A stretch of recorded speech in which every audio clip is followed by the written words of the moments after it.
So we now move into some comments from 4 discussants we have here on the top table. They are Per Pinstrup-Andersen from Cornell University, Polly Eriksson from ILRI, Alex Awiti from the Aga Khan University in Nairobi, and Bronwyn Powell from C4. Our presentations so far have been so exemplary in timekeeping that nobody has seen Amanda holding up a sign in the front row. They hadn't need to, but just to mention, so these are 5-minute presentations, and you've got a 1-minute sign, haven't you, just in case? Because we've all been lured into 10-minute presentations by our excellent presentations so far. So we're going to go through those discussants, invite you to comment on what you've heard and feed in your thoughts about this challenge of linking nutrition and health with the systems approach and resilience, and then we'll open it to the floor. So perhaps we'll just go down the row, and please feel free to give more of an introduction to yourself if you want. Okay. Thank you very much. You didn't say how much time discussion has, so I assume it's 10 minutes each, right?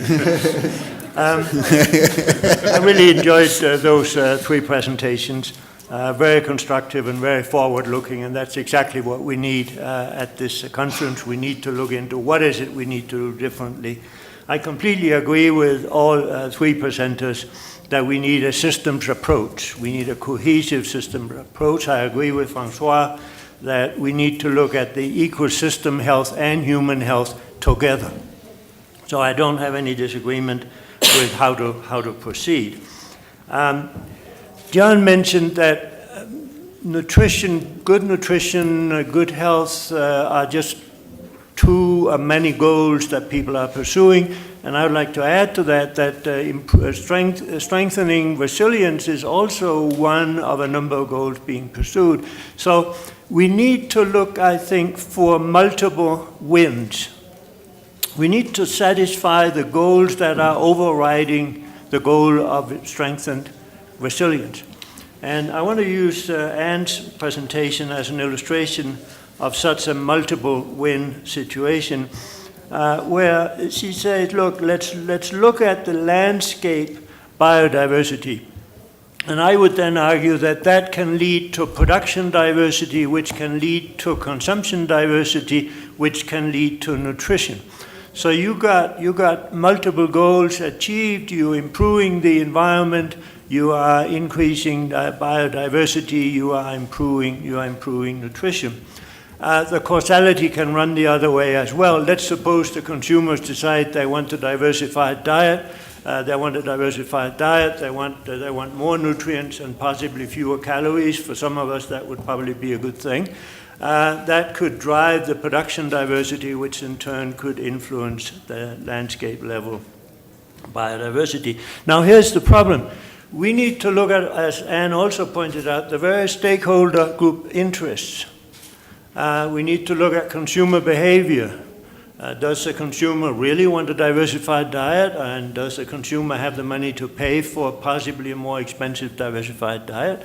Or does the consumer want to continue to consume too much dietary energy and too few nutrients, so ending up being a nutrient-deficient, obese person? What about farmers? They want presumably to make as much money as they can given the risks they are confronted with. So it very quickly becomes a very complex systems approach.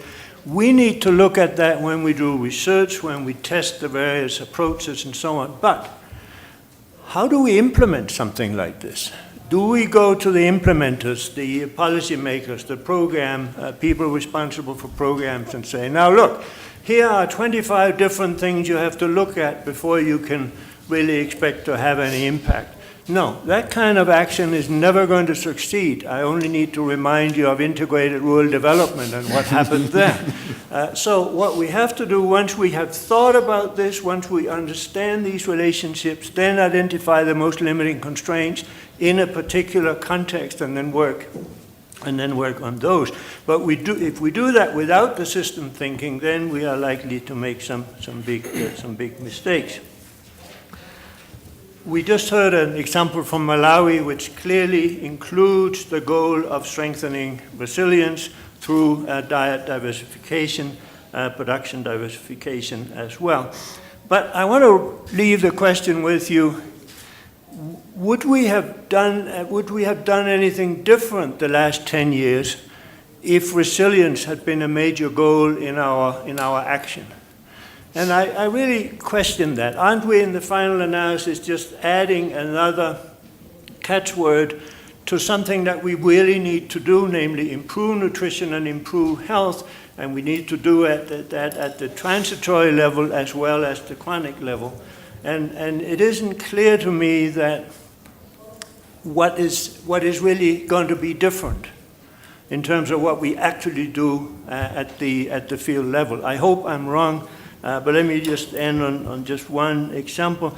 We want to strengthen diet diversity for the benefit of health and nutrition. I don't think very many people would disagree with that. And for that, we need to strengthen production diversity, and for that, we need to tell ag researchers to diversify the portfolio of the commodities that they work on. But wouldn't we do that anyway, even if resilience was not one of our major goals? And let me end on that very positive note. Thank you very much. Thank you.